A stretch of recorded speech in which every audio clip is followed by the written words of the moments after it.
आज लड्डू खाए थे आपने? नहीं खाए? किसी ने नहीं? बस। हैं? खाया? आपने? आपने नहीं खाया? आपने खाया? दो ने नहीं खाया?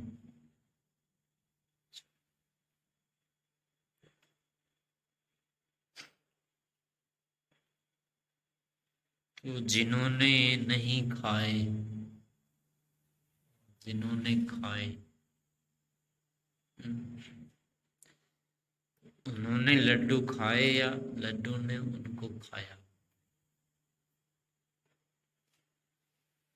आपने लड्डू खाया या लड्डू ने आपको खाया? तो इसमें ध्यान देने की बात ये होती है, इतनी होती है, कोई भी विषय यदि उपलब्ध हो रहा है तो मन में उसके प्रति कोई भी नवीनता यानी नवीन बुद्धि उत्पन्न हो जाए। यानी ये तो देखा है, पहले का है, वैसा ही है, ऐसा ना हो करके अच्छा ये है, ऐसी अगर अनुभूति उसमें उत्पन्न हो जाए तो समझना चाहिए वो विषय आकर्षक हो गया, उसने हमको खा लिया या कहो हमारा उसके साथ आकर्षण हो गया, स्वामित्व हो गया।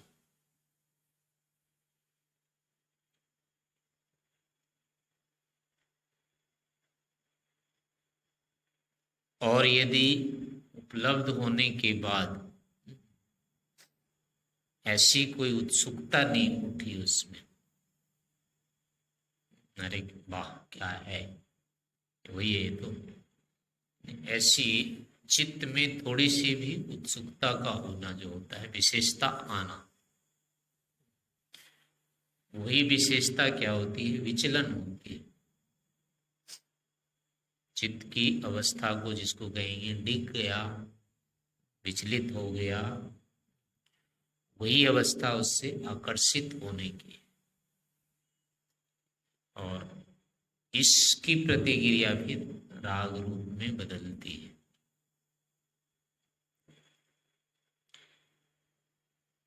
सुख के विषय में तो उसमें राग हो जाएगा, उत्सुकता उठी, उसमें नवीनता कुछ दिखाई दी, तो समझना चाहिए वो हमारे चित्त से जुड़ गया, यानी हमारा स्वरूप हो गया, हमने उसको अपना स्वरूप बना लिया। हम्म, हम्म।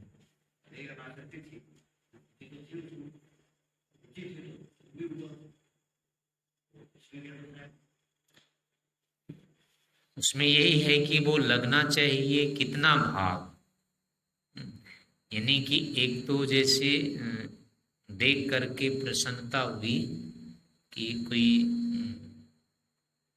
अपेक्षित चीज है ये,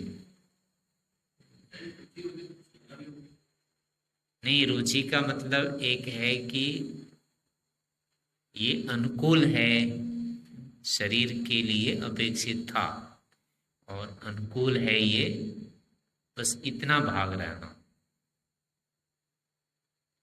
यानी एक तो होगा ना कि उसमें द्वेष हो जाना, चलो हटो इसको नहीं खाना, ये तो इसमें राग हो जाएगा या जो हो जाएगा, जो भी होगा या अच्छा ही नहीं है, ये तो चलो घी का होना चाहिए था, तेल लगा दिया, पता नहीं कौन सा है, पतंजलि वाला डाल दिया, घी तो डाला पर पतंजलि का डाल दिया,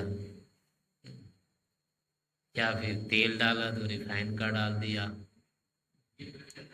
ये देश में आ जाएगा फिर।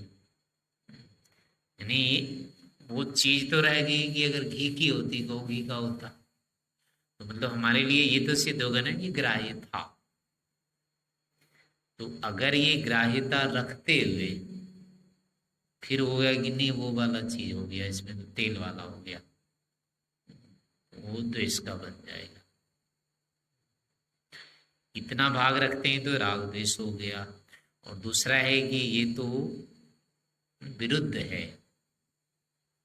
ये हमारे शरीर के लायक नहीं है, ये उल्टा हानि करेगा। इतने भाग इतने मान के छोड़ा है तो वो द्वेष नहीं है। यानी हानिकारक है वो शरीर के लिए, नहीं हो सकता था, बोलिए ये ज्ञात है उसमें होता है। और उस अवस्था में छोड़ते हैं तो वो द्वेष में नहीं आएगा। लेकिन इस अवस्था में छोड़ते हैं कि अच्छा ये तो अच्छी चीज थी, मिल रही थी, पर ये कांटा कहाँ से आ गया इसमें, किसी कारण से उसमें था वो स्वीकार्य, लेना चाहिए था, ये तो मुश्किल से मिला था, इतनी कठिनाई से मिला, कई दिनों के बाद मिला, जैसे तैसे मिला, मुफ्त में मिला, जो भी हुआ नहीं, पहले से एक उसके प्रति इच्छा का आना होना की स्वीकार्य है, मिलना चाहिए, उसमें अब ये बाधा उपस्थित हो गई, उस कारण से नहीं ले सके उसको, तो ये तो इसमें आ जाएगा। लेकिन पूर्व अपेक्षित नहीं था वो, यानी कामना पूर्वक नहीं था, और कामना पूर्वक भी नहीं था, और अब क्या है वो विरुद्ध भी है, वर्तमान में भी विरुद्ध है। ऐसी स्थिति में छोड़ रहे हैं तो फिर द्वेष नहीं है। लक्षण इसका केवल है कि मन में ना तो कोई उत्सुकता की स्थिति आनी चाहिए, ना ही खेद की स्थिति आनी चाहिए। ये दोनों चीजें नहीं होती है तो तब वो यानी अधिकृत समझना चाहिए, विचलन नहीं आया। जैसे अपने देखते हैं कि सब्जी लटकी हुई है, कद्दू है चाहे जो भी है, तोरी है, उसको देख के ये तो नहीं पानी जैसे मुंह में तो नहीं आता है ना, क्या लगता है ठीक है आज बननी है तोरी हो, तोरी तो है इसमें, तो वहां पर कोई चित्त में कोई अतिरेक नहीं आता है ना, उसमें कुछ भी दबाव नहीं आता है। तो ऐसी स्थिति जो है वो सामान्य स्थिति है। चीनी के बारे में जानते हैं कि अगर 10 ग्राम चीनी खा ली तो 1 किलो भोजन को पचाने में जितना ऊर्जा लगे उतना वो 10 ग्राम चीनी को पचाने में उतना ऊर्जा रहेगा और शरीर को मिलेगा कुछ। अब ऐसी स्थिति में अचानक से कोई चीनी वाला दे दे तब शरीर कभी काम दे। हाँ, एक में ये हो गया कि नहीं, उसमें ये है कि अगर भोजन की कटौती हो रही, वो पूर्णता वाला पूरा करना था उतने को, और उस पूर्णता में अब उसको नहीं खाते हैं तो कम पड़ जाएगा, कटौती हो गई, तो यहाँ खेद का भाव होगा उत्पन्न। हाँ, स्वाद की दृष्टि से खा रहे हैं और कुछ ने स्वाद के विरुद्ध वाले हाँ, तो फिर द्वेष हो जाएगा वो, द्वेष बन जाएगा वो फिर दोष में है, वो दोष में आ जाएगा। यानी वो है कि ये क्या कर दिया है, ऐसा होना चाहिए था इसको, यानी उसकी ग्राह्यता तो स्वीकार है, चित्त में सुख तो उत्पन्न कर दिया था, उसके सामान्य ज्ञान में उसने उत्पन्न कर दिया थे चित्त में उत्सुकता, लेकिन अब पता लगा कि ये तो इतनी बाधा आ गई इसमें। सुख लेना उसका प्रयोजन नहीं था, स्वास्थ्य शरीर की दृष्टि से था, कोई चीनी नहीं लेना है, वाला लेना है, तो शरीर में शरीर यदि है वहां पर, यानी सुख नहीं है विषय उसका, तब तो वो नहीं होगा, तो द्वेष में भी नहीं, राग में द्वेष में नहीं आएगा वो। चीनी खिला दिया तो शरीर इतनी ऊर्जा वेस्टेज है, शरीर को नुकसान नहीं, ये तो एक अलग चीज होगी कि उतनी ऊर्जा, चलो दूसरी चीज कम कर देंगे फिर। नहीं वो आएगा ना, वो तो इतना विरोध मात्र आएगा कि इतना भाग विरोधी है, इसको हटाओ। जैसे सब्जी वो लाते हैं ना वहां से, लौकी, लौकी लाने के बाद उसका वो छिलते ही नहीं छिलते, उसका जो छिलका होता है वो उतना उतारते हैं ना, तो उतारने में क्या होता है, कोई बहुत बाधा होती है क्या, कुछ सामान्य ही रह जाता है ना। लेकिन ये मानते हैं नहीं कि इतना भाग ठीक नहीं है इसका, और ठीक नहीं है इसलिए निकाल रहे हैं। लेकिन उतना निकालने के बाद भी मन पर ऐसा कुछ दबाव नहीं पड़ता है, हटा भी रहे हैं, कम भी कर रहे हैं, लेकिन मानसिक दबाव नहीं है कि कुछ कम हो रहा है वो। कम हो रहा है नहीं, शरीर को हानि, मैंने खा लिया मतलब नहीं वही वही छिलका यदि खा लेते उसका तो भी नहीं पचता, वो शरीर की हानि होती, वो हानिकारक है, ये मन में आया ज्ञान है। लेकिन इसको छिलके जो हटा रहे हैं, छिलका हटाने पर मन पर कोई दबाव नहीं पड़ता है। जैसे सब्जी का छिलका हटाते हैं ना तो नहीं पड़ता है दबाव, लेकिन चीनी के कारण से, ये चीनी इतना भाग आ गया, ये नहीं होना चाहिए था, वहां दबाव पड़ जाता है। ये सारा भाग तो अच्छा था, ये इतने ने सब बिगाड़ दिया। हाँ, तो उतने के कारण ये सारा छूट रहा है। यानी 90 भाग तो ठीक था, वो 10 आकर के वो 90 भी ले गया। हाँ, ऐसा यदि हो गया तो फिर दुख मतलब उसमें आ गया, शोक। तो उससे निपटने के लिए उसको यानी छोड़ा जब, तो थोड़ा सा द्वेष होगा।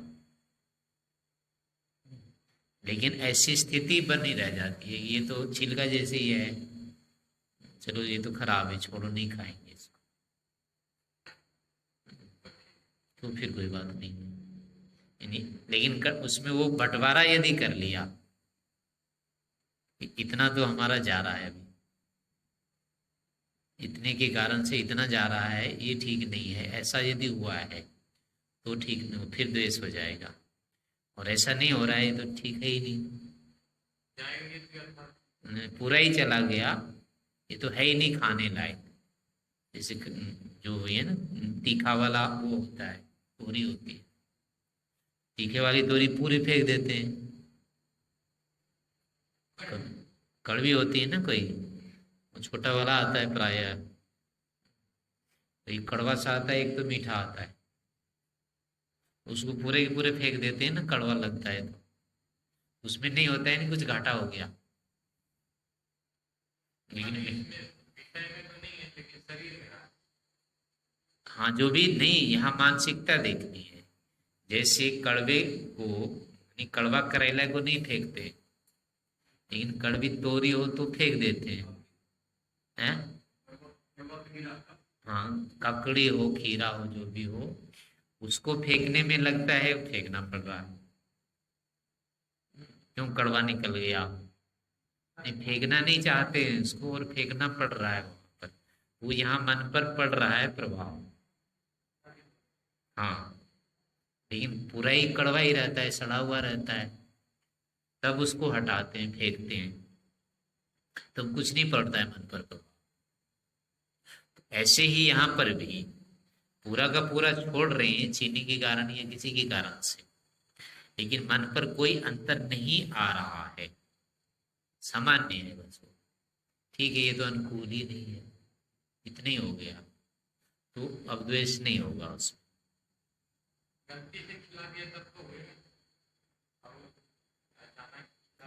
नहीं, उसमें भी नहीं होगा, नहीं होना चाहिए। चलो ठीक है, आगे निदान कर लेंगे। अब ये हो गया कि ये तो बहुत जैसे जहर ही है, अब तो क्या होगा पता नहीं, बचेंगे नहीं बचेंगे, आगे भी किडनी खराब हो जाएगी, क्या हो जाएगा। अगर ऐसी भारी समस्या है तब तो वो चिंता का विषय है, लेकिन 2 गिलास पानी अधिक पी लिया मान लो, उससे निदान हो गया, अब वो चिंता का विषय नहीं होना चाहिए। चलो इतनी चीनी खा ली और इतना करेला खा लो तो इसका निदान हो जाएगा, हो जाएगा। चीनी अधिक हो जाती है तो उसका है कि तीखा खा लो, कड़वा खा लो, कुछ उसका निदान हो जाएगा, वो हट जाएगा। लेकिन बार बार नहीं ऐसा, नीम से भी हो जाएगा तो उसका मतलब निदान हो जाएगा। एक आध दिन, एक आध दो बार हो गया ऐसे तो, दैनिक होने पर तो चला जाएगा, वो तो भर जाएगा, फिर तो हानि करती है चीनी जो होती है, उसकी होंगी इसी मात्रा तो बैठती जाती है ना, फिर वो तो उसका नहीं होगा। लेकिन मान लो कभी ऐसे एक आध दिन का हो गया, उसके लिए तो है कि उसके विपरीत वाला खा लो, कड़वा खा लेते हैं, चाहे वो नीम का ही है, गिलोय का है अपना, जो भी करेला है उसकी सब्जी खा ली, वो हो जाएगा। वो तो शारीरिक दृष्टि से वो हम नहीं ले रहे हैं अभी, हम केवल मानसिक वाला ले रहे हैं। यानी जो भी खाते हैं, पीते हैं, देखते हैं, सुनते हैं, इन सभी विषयों में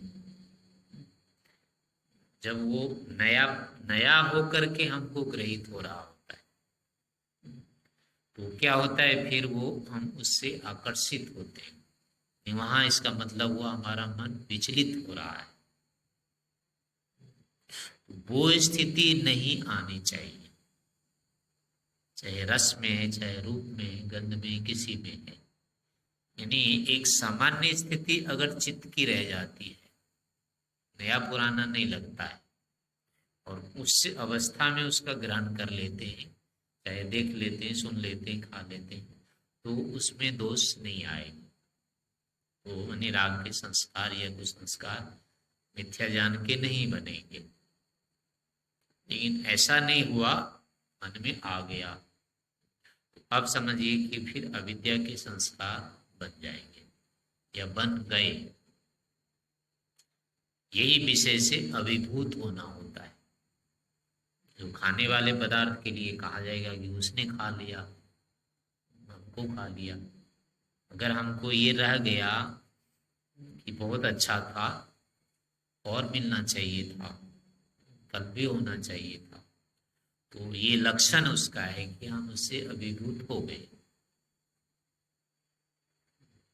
और बहुत दिन के बाद मिला, ऐसा यदि हुआ है तो भी हो जाएगा, ये अभिभूत हो गए।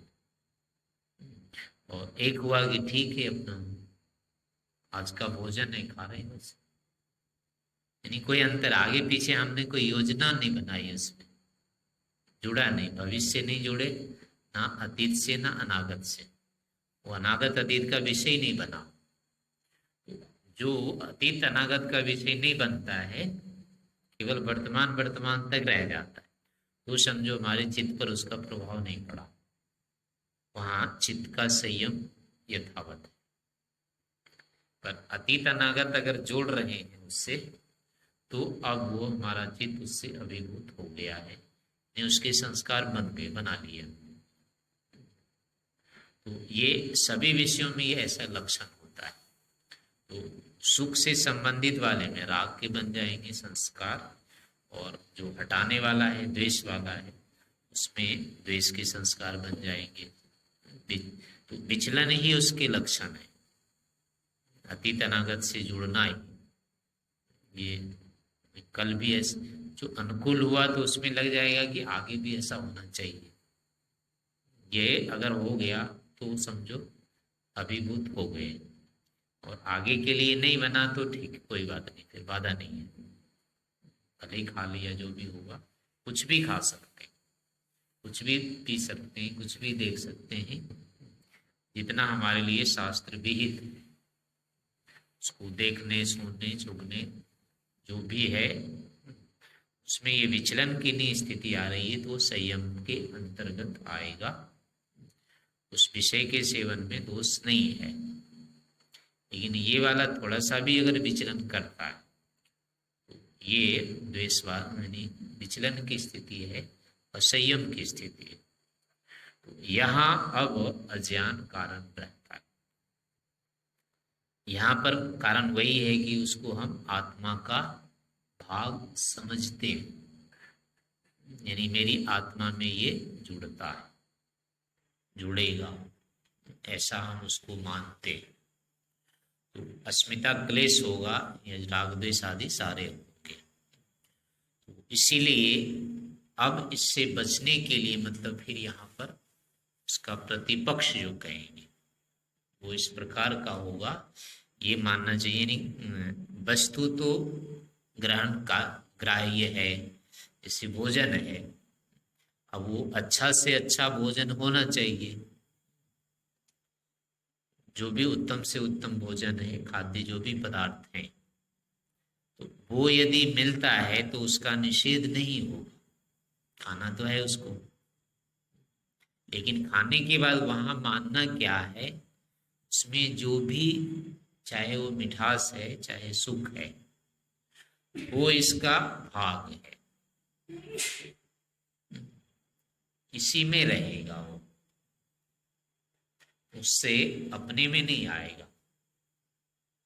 यानी हम जो खा रहे हैं उसको भोग कहते हैं, वहां खाना और भोगना दोनों होता है। तो वस्तुतः सारी वस्तुएं भोग के लिए है। पेट चलाने में एक दो नियम यहाँ आ जाते हैं कि जो खाते हैं तो शरीर के लिए खाते हैं, लेकिन शरीर के लिए खाना ये दूसरे नंबर पर आता है। पहले नंबर पर होता है कि हम तो उसको भोग के लिए ही ग्रहण करते हैं। भोग का मतलब हुआ ऐसा भोग जो अवर्ग में बदलेगा, यानी वस्तु का स्वरूप क्या है वो हमें जानना है। इस निमित्त से ही हमारा विषय के साथ सन्निकर्ष होता है। प्रकाश क्रिया स्थितिशीलम भूतेन्द्रियात्मकम दृश्यम किस लिए है, भोग अवर्गार्थम, यानी ये खाने पीने के लिए नहीं है, पानी पीने के लिए नहीं है, भोजन खाने के लिए, पेट भरने के लिए नहीं है। पेट भरने वाला तो दूसरे नंबर पर है। पहला प्रयोजन इसका है हमें इसके अंदर जो भी गुण विशेष है, रस है, जैसे भोज्य पदार्थों में रस की प्रधानता है तो उस रस का हमें यथार्थ ज्ञान करना है, ये प्रयोजन हमारा है खाने का, ये प्रधान प्रयोजन है। क्योंकि जब तक ये प्रधान प्रयोजन नहीं सिद्ध हो जाता है, ये खाते रहना पड़ेगा। पेट भरने वाला तो ये भरते रहना पड़ेगा तब तक। लेकिन अगर ये ज्ञान हो गया रस का यथार्थ, तो अब खाने वाला काम अपने आप बंद हो जाएगा। हाँ, अगर उसका स्वरूप ज्ञान हो गया तो आगे से अब खाना जरूरी नहीं रहेगा। लेकिन अगर स्वरूप ज्ञान नहीं हुआ तो खाते रहना पड़ेगा, खाना बंद नहीं होगा। इसलिए स्वरूप ज्ञान आगे है और खाना पीछे है उसका। स्वरूप ज्ञान नहीं पूरा हो रहा है, इसलिए विवस्था में अब क्या है, शरीर को बचाए रखना पड़ेगा। तो ईश्वर ने अब ऐसी बना दी कि भाई चल तू, अगर नहीं हो रहा है तेरा, इससे पूर्ति कर। लेकिन वो खिलाना उसका लक्ष्य नहीं है। ना खिलाने पर चूंकि शरीर भी नहीं रहेगा, भोग भी नहीं हो पाएगा। तो वो तो खाने की वो एक तरह से व्यवस्था है। जैसे बस में जाते हैं, कार में जाते हैं, तो तेल डलवाना जरूरी होता है या उससे यात्रा करना जरूरी है? किस लिए गाड़ी होती है, तेल डलवाने के लिए, यात्रा करने के लिए? गाड़ी तेल डालने के लिए खरीदते हैं या पहुंचने के लिए? गाड़ी किस लिए होती है? हाँ, नहीं, तेल जरूरी हो तो व्यवस्था है।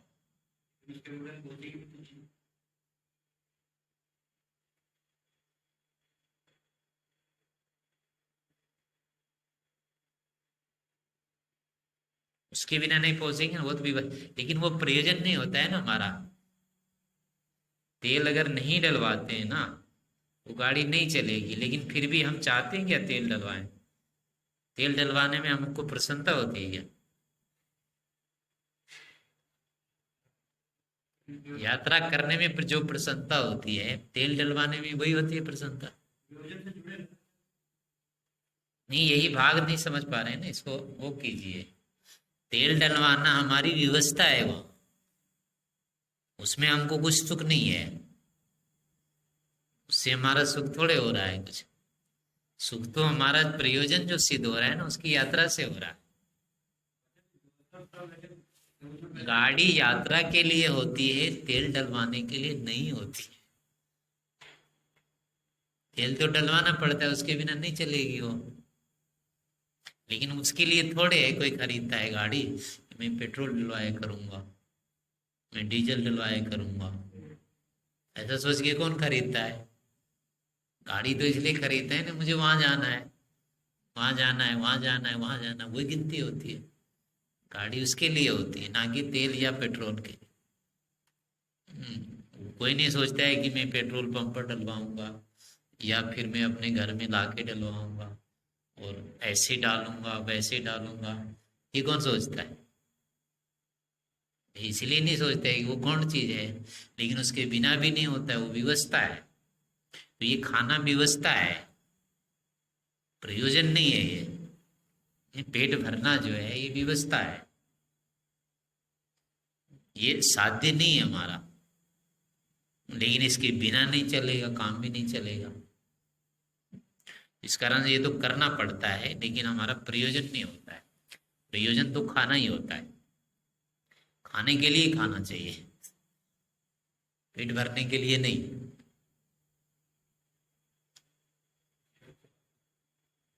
नहीं, जीवन क्यों चलाओगे? किस लिए जीवन चलाना है?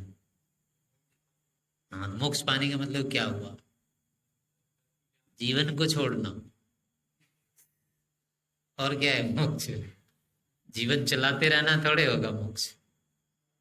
जीवन का ही तो छोड़ना मोक्ष है।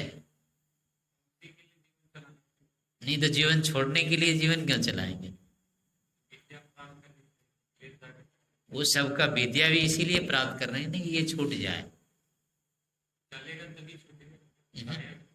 वो आ गया उसमें, वो व्यवस्था उसकी है। लेकिन वो ये जो करना पड़ रहा, इसमें इतना ही देखना है कि अगर खाते रह गए तो खाते रहने से भी वो खाना बंद नहीं होगा, जबकि भोजन समझ में आ गया तो खाना बंद हो जाएगा। यानी तेल उसमें डलवाते रहे तो चलना बंद नहीं होगा गाड़ी का, लेकिन अगर गंतव्य पहुंच जाए ना तो चलना बंद हो जाएगा, भले ही तेल भरा हो। ये खाली है तो भी कोई बाधा नहीं होगी, अगर गंतव्य आ जाता है तो।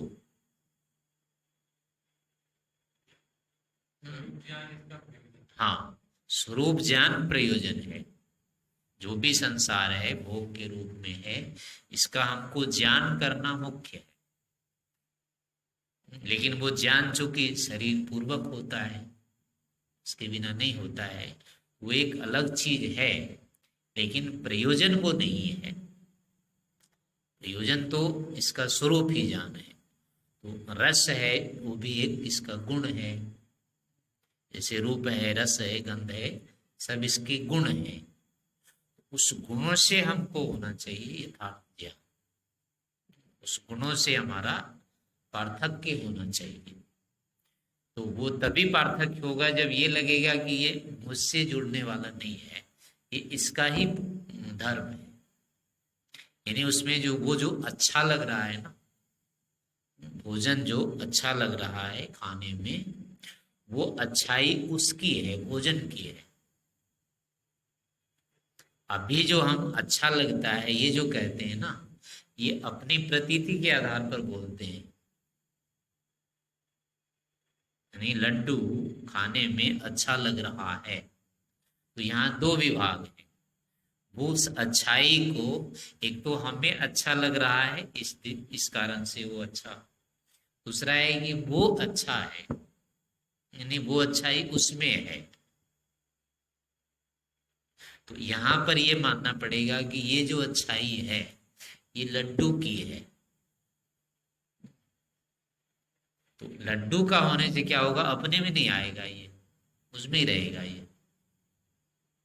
अभी हम जो अच्छा कहते हैं कि मुझे अच्छा लगा, इसका मतलब मुझ में अपने में जोड़ा हो। तो जब तक ऐसे ये अपनी प्रधानता दे करके करते रहेंगे, ये मुझे अच्छा लग रहा है, तब तक तो उसको छोड़ेंगे नहीं, फिर उसकी ग्राह्यता बनी रह जाएगी। लेकिन जब ये कर देंगे कि नहीं, ये अच्छाई जो मुझे अच्छा लग रहा है वस्तुतः इसका अपना है धर्म, तो अपना धर्म है तो वो तो छूटेगा नहीं उससे, वो तो उसी में रहेगा, अपने को मिलेगा ही नहीं।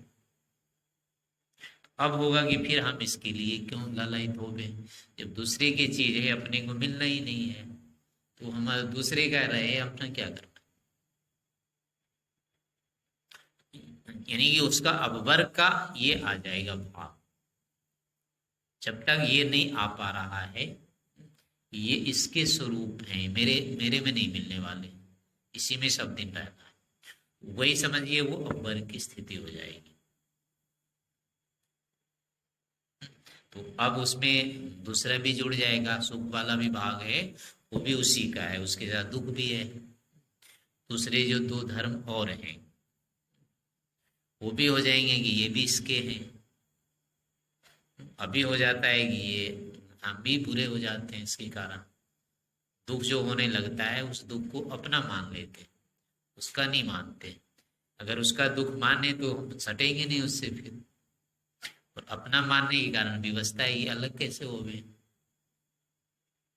यानी वो चीज हमें दुख दे रही है और ये पता लग जाए कि ये दुख इसमें है, तो वो अपने से काट के फेंकेंगे ना उसको। लेकिन जो दुख दिखेगा ही नहीं दूसरे में, अपने में ही देखेगा, तो उसको अलग करने की इच्छा होगी नहीं, अपने को अलग कैसे करेंगे।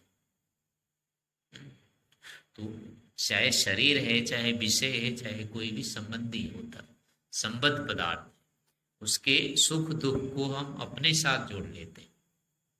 इस कारण से प्रतिकूल होने पर भी उसको छोड़ नहीं पाते, उठता नहीं है, और अनुकूल होने पर तो छोड़ते ही नहीं है।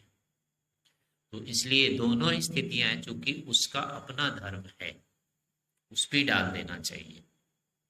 उसका डाल देने पर क्या होगा, ये तो भाई ठीक है इसका ही है, हम तो केवल देख रहे हैं इसको, चीज इसकी है, इसकी है तो हमको ले जाना ही नहीं है अपना, इसकी है इसके पास रहे। तो यानी ये भोग वाले में जब भोग दृष्टि रहेगी उसकी, भोग वर्ग की, तो वहां ये निर्णय हो जाएगा। इस निर्णय होने के बाद अब उसको लेने की नहीं रहेगी, वो चाहे खाना है तो खाने की चीज नहीं रहेगी अपने आप, ये दिखते ही भोजन खाने की अवस्था नहीं रहेगी। हाँ, इस शरीर तक तो रहेगा, लेकिन आगे फिर खाने की जरूरत नहीं रहेगी, इसके साथ ही बंद हो जाएगा। लेकिन ये वाला नहीं हुआ तो चाहे जितना ही शरीर के निमित्त से खाते रहें, दूसरे के नियत से काम परोपकार करते रहें, वो सब कुछ नहीं होगा, वो चलता रह जाएगा, वो निदान नहीं है। यहाँ संसार में रह करके हम कहते हैं हम तो अपने लिए नहीं परोपकार कर रहे हैं, दूसरे के लिए कर रहे हैं, तो ये भी पर्याप्त नहीं है। दूसरे के लिए नहीं करते, हम अपने लिए करते। जीवन अपना जो होता है वो अपने लिए होता है, दूसरे के लिए हमारा जीवन नहीं होता है। हम स्वयं ईश्वर के सामने उत्तरदायी हैं, तो अपना काम पूरा होना चाहिए। दूसरे के लिए हम जन्म ही नहीं लेते, दूसरे का क्यों करेंगे। दूसरे के लिए करने के लिए तो दास हो जाएंगे, फिर जो दास होता है वो दूसरे के लिए होता है, दास तो होते नहीं हम। इसलिए यहाँ भी जीवन के लिए हुआ कि परोपकार हमारा उद्देश्य नहीं होता है, लेकिन जीवन में परोपकार करना अनिवार्य है। जैसे जीने के लिए खाना अनिवार्य है, लेकिन वो अब वो नहीं है साध्य। ऐसी परोपकार भी साध्य नहीं होता है, लेकिन करना होता है, उसके बिना बाधित हो जाएंगे। वो भी उद्देश्य नहीं होना चाहिए, परोपकार मुझे करना है, करते हुए मुझे जीना है। वो परोपकार करते हुए भी जीना अगर कह रहा है तो वो भी पर्याप्त नहीं माना जाएगा। वो भी विशुद्ध नहीं है। तो ऐसे खाने पीने सभी चीजों में लेना चाहिए, हर चीज में लेना है कि अपने को इससे पृथकता दिखनी चाहिए, अपने से नहीं हो, जिसका जो भी स्वरूप है उसमें आना चाहिए। तो विशेष करके प्रकृति के साथ नियम लागू होता है। ईश्वर वाले में भी यही होगा कि ईश्वर के गुण ईश्वर के साथ हैं, उसके सानिध्य में चूंकि हम स्वरूपता ही है, ईश्वर से तो अलग होंगे ही नहीं, उसके साथ हमारा नित्य संबंध है और वो अनुकूल भी पूरा है। तो ईश्वर के साथ भले ही ईश्वर के गुण ईश्वर के हैं, वहां जुड़ने में बाधा नहीं है, पर प्रकृति वाले में जुड़े रहने दोष है, बाधा है, क्योंकि इसके साथ वो विरोधी और भी है और सुख भी इसका पर्याप्त नहीं होता है। तो तीनों कारणों से हमारे लिए अपर्याप्त होता है, इसलिए प्रकृति का तो परित्याग अनिवार्य हो जाता है। तो ये परित्याग की स्थितियां जो भी आएगी वो तभी आएगी जब ये लगेगा कि इसमें जो भी अच्छाई है जो भी बुराई है सब इसके है, इसमें है, मेरे नहीं होंगे, मेरे में नहीं है, ये दिखने लग जाएगा तो समझना चाहिए कि अव्वर की स्थिति है और तब तक प्रयास करते रहना जब तक ये चीज सामने आ नहीं जाए। खाने पीने देखने भोगने का निमित्त ऐसा ही मान करके प्रयोग करते रहना चाहिए।